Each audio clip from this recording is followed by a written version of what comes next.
कूडल संगम हे कर्नाटक राज्यातील बागलकोट जिल्ह्यातील एक महत्त्वाचे तीर्थक्षेत्र आहे।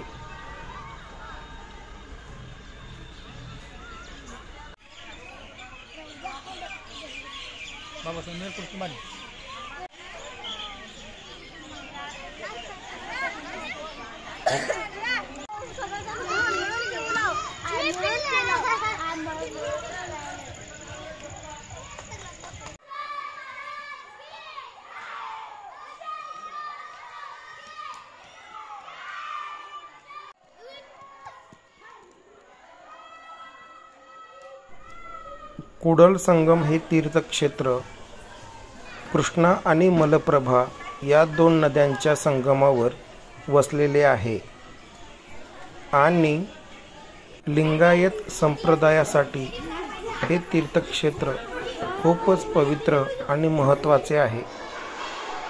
हे तीर्थक्षेत्र लिंगायत संप्रदायाचे संस्थापक श्री बसवेश्वर यांच्याशी निगडित आहे।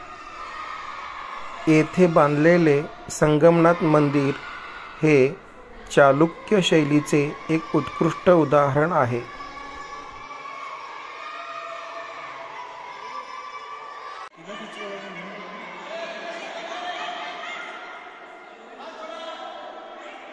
मोठ्या तदनावताना मिळतो पुढे कसा इकडनं मलप्रभा नदी मोठी आहे का मलप्रभा चला इकडून एकत्र मिळतात त्या ठिकाणाला काय म्हणतात? दोन नद्या एकत्र मिळाल्यात का नाही तर या ठिकाणाला काय म्हणतात? संगम।